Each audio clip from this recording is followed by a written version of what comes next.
Assalamualaikum warahmatullahi wabarakatuh. Kepada yang terhormat Bu Eka Putri SPD MPDE selaku dosen pengampu Filsafat Pendidikan. Saya Zahra Dini Lestari dari Prodi Pendidikan Ekonomi kelas malam A. Di sini saya ingin mempresentasikan hasil tugas saya untuk ujian akhir semester. Pertanyaannya adalah yang pertama, jelaskanlah makna dari pemikiran aliran filsafat, pendidikan idealisme, materialisme, dan realisme.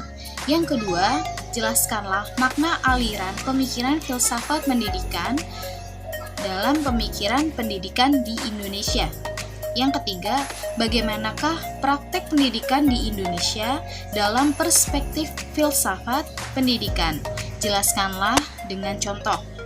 Dan yang keempat, jelaskanlah maksud dari makna peningkatan, kesempatan, dan mutu pendidikan yang adil bagi setiap warga negara.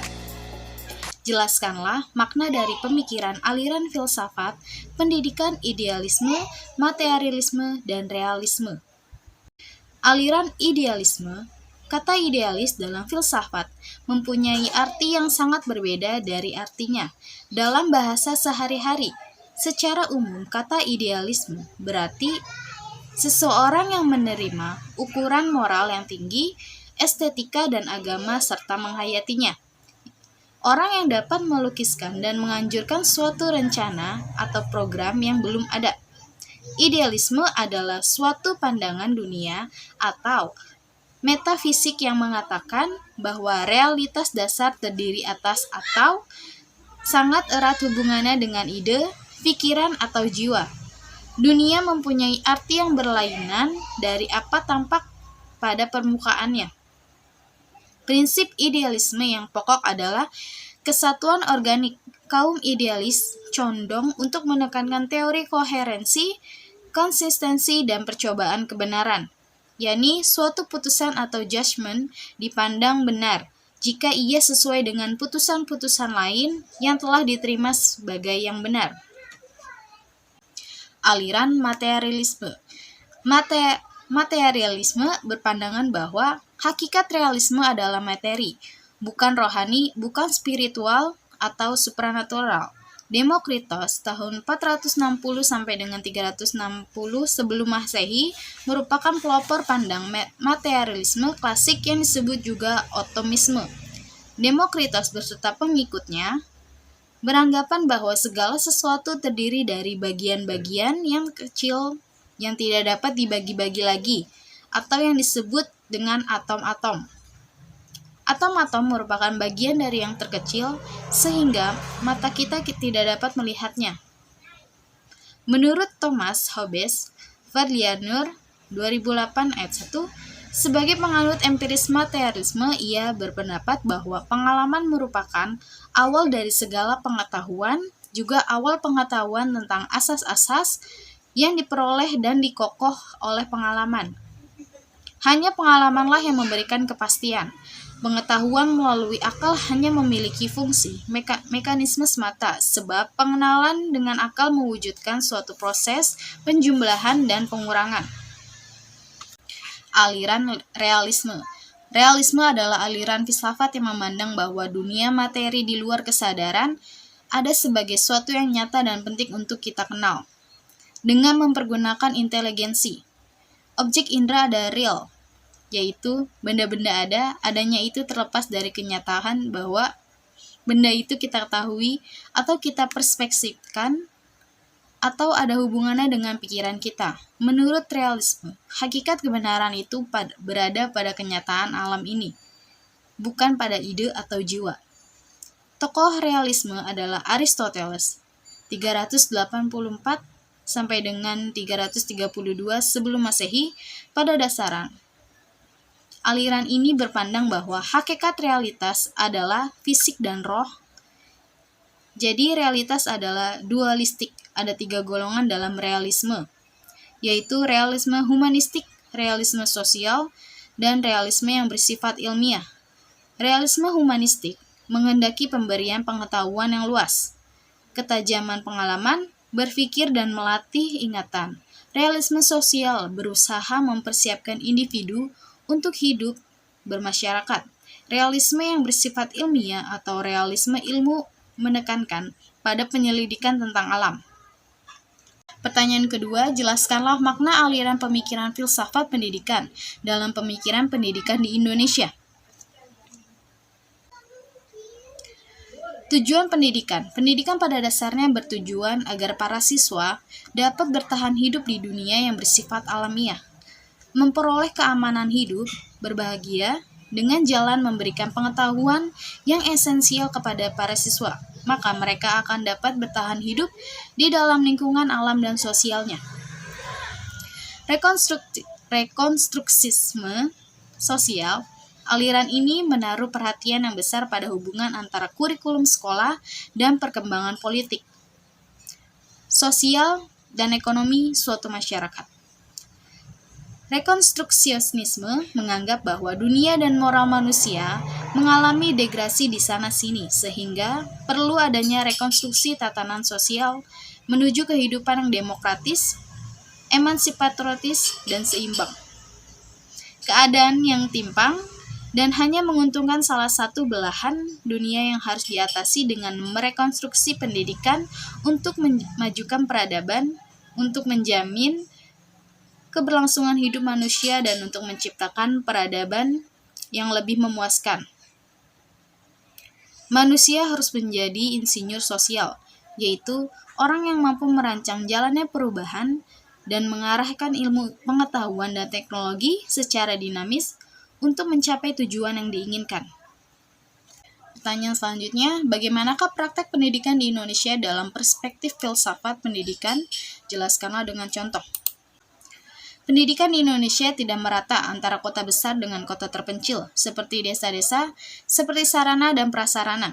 Perbedaannya, kota besar memadai dari sarana dan prasarana tenaga pendidikan, sedangkan kota terpencil masih kurang memadai sehingga lebih membutuhkan tenaga kependidikan dari kota besar. Kelebihan sistem pendidikan di Indonesia, yang pertama, biaya pendidikan yang terjangkau. Peserta didik di negeri ini tidak perlu menghabiskan banyak biaya untuk membayaran fasilitas pendidikan. Negara sudah menanggung biaya tersebut. Yang kedua, sistem yang transparan. Dalam pendidikan Indonesia sekarang, sistem dijalankan secara transparan. Berkat hal ini, wali murid dapat mengawasi proses pembelajaran dengan mudah dan jelas. Wali peserta didik pun bisa ikut serta mengembangkan kecerdasan dan keterampilan para murid sendiri berdasarkan proses pembelajaran di sekolah. Yang ketiga, kurikulum disusun oleh orang-orang ahli dan berpengalaman. Guru terlibat dalam penyusunan kurikulum dan langsung turun terjun ke lapangan sehingga dapat mengetahui materi yang dibutuhkan. Pertimbangan penerimaan siswa lebih mudah.